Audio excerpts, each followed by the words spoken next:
Darlisa, you know me. I wanted to introduce a super special guest star today. Today we have George Myers with us, who is the president of the Effectiveness Institute. You know and love him from our customer service retreat that we were lucky enough to spend a day with him last fall. And I just wanted to introduce and tell you a little bit about George. George had, as I said, president of the Effectiveness Institute. He's got over 30 years of experience in internationally recognized facilitation, presentations.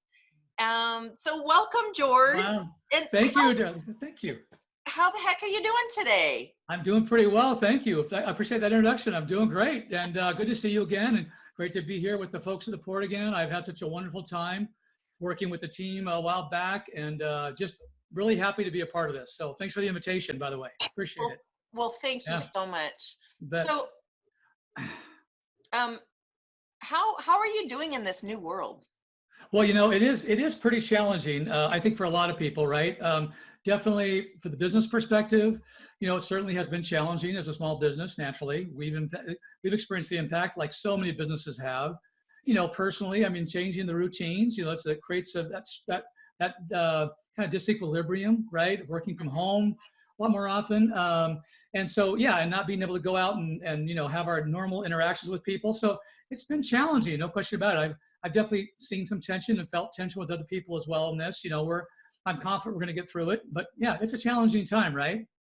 Well, yeah, I mean, it is for everyone. You know, one thing I thought was really interesting when we were talking about this before, you had mentioned that you thought when you recognize tension in people during this time, that you can Mhm. really recognize predictable patterns of behavior that people It's true. react in. I mean, Yes. did you want to tell us a little bit more about that? I would be happy to do that. Yes. Let me bring up a little presentation slide here. Okay. Let me do Okay, that. That'll help a awesome. little bit. Okay. So Cool. we have this, everybody at the port has already seen this, where we talk about these Oh, different yeah. styles of behavior, right? Mhm. So let me go ahead and share a little bit about how this works. I'm gonna go back up here a little bit here. So, you know, we have these 4 behavior styles that we talked about, and there's different names for them depending upon what model you use. You know, those are the port, you probably remember, we talked about controller, persuader, analyzer, stabilizer.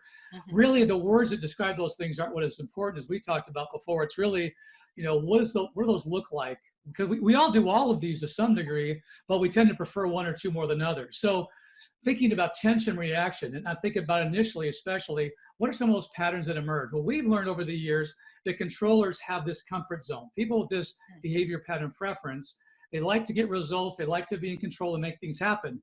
So when they get pushed out of their comfort zone, you know, so in other words, when they don't feel like they have control as much, which of course is happening a lot right now with what's happening with COVID-19, when they get pushed out of their comfort zone, they do what every other person does. They want to get back in their comfort zone. You know, it's a comfort zone because that's where we tend to like to be, right? So what do? They do the same thing every style does. We don't overextend our weaknesses. We use our strengths and we overextend those till they become weaknesses. So controllers, they have these strengths for making decisions and taking quick action, right?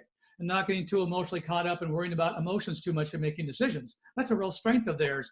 But then when they get in tension, they overextend those strengths. And what they do is they really take control. I mean, they will like dictate to people what they need to do. It's very much of a kind of taking control kind of situation, which of course is not very comfortable to be around. Like none of these real reactions are. Persuaders, their comfort zone, as you know, kind of what they're all about. They're all about energy and optimistic and enthusiasm and positivity, right? So they get pushed out of their comfort zone. How does that happen? Well, for persuaders, that happens a lot when they feel like people don't trust them. They feel like they're kind of putting them down, or they kind of feel like talk about being insincere. They don't include them in things as much. So to get back in their comfort zone, they also overextend their strengths. You might remember in the session we had, persuaders' strength is verbal skills, right? Mhm. So they take that strength and they multiply it till it becomes an attack. They become extremely verbal. So they really start to become very verbal people. Now, they have different ways of modifying that. Like they can use biting sarcasm as a disguised verbal attack. But this idea that they become really expressive, a lot more expressive. Stabilizers, you know, they're very much about the harmony, very much about relationships and about making sure people get what they need. There's a certain gentleness about them. It's so wonderful, you know, a warmth about them and friendliness. So when they get pushed out of their comfort zone, again, they overextend their strengths. How does that happen with a stabilizer? Well, I think this happens a lot when there's a lot of tension, when there's a lot of conflict, and they feel like, they can't maintain that harmony. And of course, there's a lot of that happening right now as well. So to get back in their comfort zone, they overextend their strengths, and their strength again is that harmony. So they want to say harmony, so they multiply that need so much they acquiesce a lot more. So they'll agree with people a lot. Okay, sure, okay, well, we'll do that. And sometimes what's interesting is people will see a stabilizer acquiesce and they think they agree with them. They don't. They're simply trying to get things to calm down so that people will be okay. The analyzer styles, this is about the quality, accuracy, perfection, doing things the right way the first time, a little more serious minded. A lot of times they have a great sense of humor, but even their humor tends to be more serious, if you will, sometimes. And again, we do all of these to some degree, but people have a real preference there. They can get pushed out of their comfort zone when they feel like they're not able to do things well. And of course, right now, that's a real challenge too, because there's so much that's changing. So to get back in their comfort zone, they will once again overextend their strengths of being very careful and thoughtful and taking time to make the right decision. And they will multiply that so much they just withdraw. They'll withdraw. So I think when we take these to an extreme, we can see a lot of negative problems that come up, right? People that are taking control in ways that maybe aren't appropriate. Even though right now, I think with COVID-19, controllers, this is their moment because they will lead us into a new future, if you will.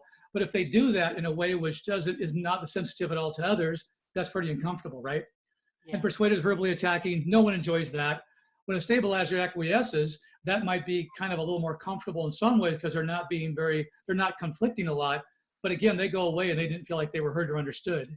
Right. And when stable analyzer withdraws, the same thing. So all of these patterns up here, while they're understandable, they're just not very helpful for building a good rapport with people. Right. That is just awesome insight. Fascinating. This video is really, this interview, I'm really doing this for the Pathfinder group, who Yes. are our awesome customer Absolutely. service people. Yes, they are. Support customer service people. And they are on the front lines. They are dealing with all this tension every day with people. Yeah. So yeah. do you have specific tips that you could give them for dealing with these different kinds of behaviors when you spot them? Yes. Let me do that. I'll give a few for each one of these styles because there are things that we've learned that are. What's interesting, I think, Darlisa, too, is that what works for some person's tension reaction doesn't work for another person at all. So sometimes we do something because of a training we've had that for one style or a couple styles might be the exact opposite of what they want. So I appreciate you asking that question. For example, when controllers are more kind of dictating, if you will, if the Pathfinders were to see somebody who was more in that pattern of behavior, the thing that they really want when they're in a situation is they want action quickly. They don't want to discuss feelings or emotions. They don't want to hear people say things like, oh, I'm really sorry that you're frustrated about that. For many controllers, that's just simply more irritating to them when they hear that. They don't want emotional empathy at all. And they don't want you to become competitive. And they also don't want you to use humor. So don't try to make a joke about it. The best thing you can do with a controller is just give them a short, brief answer to their question or, to direct that very directly to say, don't mean to be, telling you what to do here, sir, but just trying to make sure we get things done. Or ma'am, get things done. That goes a long way for them, right? Which may be not a response we might typically think of, right? You might think, well, they want you to be empathetic. They really don't want that as much when they're in that kind of taking control, kind of barking right back, kind of a way of approaching someone. Persuaders, when they become a lot more verbal, they actually really want you to let them go ahead and say what they want to say as much as possible, and try to understand that they're not simply being overly emotional, but there's a reason why they feel that way, and try to express what that is. I'm sorry, this is pretty frustrating when this happens, isn't it? Mm-hmm. For them, they'll kind of go, yeah, you understand what I'm saying. Okay, so you don't just think I'm being overly emotional, even though they are being very emotional with other styles. For persuaders, it's simply their way of communicating. So understanding that, kind of restating what you think is there, don't kind of imply they're being too emotional. Like, just calm down. That doesn't help them at all. It actually makes it worse, which is interesting. Mm-hmm. For a stabilizer, someone who's acquiescing a lot, the best thing to do is just to make sure you calm your voice down for them. Make sure you calm a little bit, express appreciation for their willingness, to go along with this, action that's being taken, if you will. And then again, not to be confrontational at all with them. So let them know that, that's where the gentleness really comes in. Now, for a controller, that's the exact opposite thing. Isn't that fascinating? It is. So and I think that we talk so much about in customer service, we talk about empathy all the time. So it's Yes. really interesting to Yes. kind of call that out, the different way that you deal with them Yeah. based on their Yeah. personality. Yeah, for a controller and for an analyzer too, as you'll see, doesn't really help as much. They don't want to be talked about the emotions that they have or that you have. They're not interested in that at all. They don't want to hear that. They do like the calm voice. They do like the sense of time, but they really want facts and data. And facts and data for a persuader will drive them crazy. So when a persuader is being verbally expressive, when someone goes, here's the facts, boom, boom, boom, they just get more irritated. Whereas for an analyzer, they go like, oh, okay, now I understand why you're saying that or why I have to do that or why that's happening. So anyway, so these are some quick tips that we talk about with people just to help them kind of understand how these differences can really help calm the tension and reduce the tension people may be feeling. And hopefully this is helpful at home and work both. Oh yeah, definitely. I'm sure some of us have some of those, I don't know, analyzers, controllers at home. Right. I'm not mentioning any names. I love that though. I think those are really great practical tips for people and to really help, to help them respond better today and I tomorrow. hope so. I really hope so. Yep, exactly. Yeah. And because that's the one thing, these are not going to go away. These patterns, even in COVID-19 in the future world, these patterns still exist. They're still there, and ways to understand them and how to work successfully with them. So important. It's a great life skill. So, and I love talking about this, as you know, so really appreciate the time and come and share this with you and with the group. Oh, George, thank you so much for your time. We appreciate it so much. And it's so, it's just so great for you to give up your time to help us, Pleasure. help these, we're really trying to bring some really good content and material and people to the Pathfinders in this, difficult time that they're working in right now, and we all are. Yep. And so I really appreciate you being here. So did you have any last thoughts or motivation, inspiration, anything else you want to leave us with? Sure. Yeah, you know what? I will. I've been doing this sometimes actually during some of my webinars now as I'm doing more remote work. Many people don't know this, but I am a musician too and a songwriter. And I was actually part of a Beatles tribute band in Seattle for about 28 years. Some people don't know that about me. Oh. And yeah, so one of the things that I really enjoy doing sometimes is closing with a little Beatle tune for people, because I found in all those years of playing the Beatles music that people oftentimes, it's encouraging for them. A lot of the music is very fun and enjoyable, right? Yes, So everybody loves the Beatles. Beatles, right? That's good, right? So one of the songs I love to do is I love to talk about how there's one of the Beatles songs, one of my favorites, a George Harrison tune that just speaks about something I think about encouragement, about good things coming, about the joy of something coming. And it's the sunshine he talks about in this song. And we've had some of that here in the Northwest recently, of course. But I'm also thinking about how, going forward, I think, we know we're going to make it through this. We know there have been challenges, there have been difficulties, there have been tragedies. So it's been a very challenging time. But I know that we're going to get through this. And so I love singing this song as a way of a little encouragement as we go. That sound good? That sounds awesome. Okay.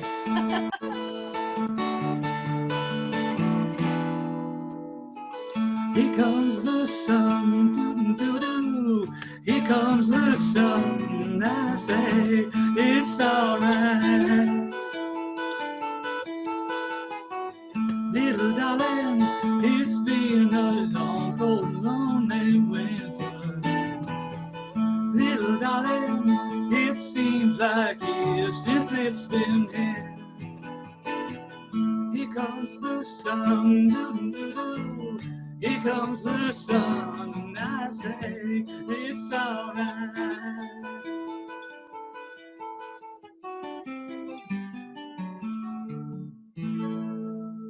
Here we go.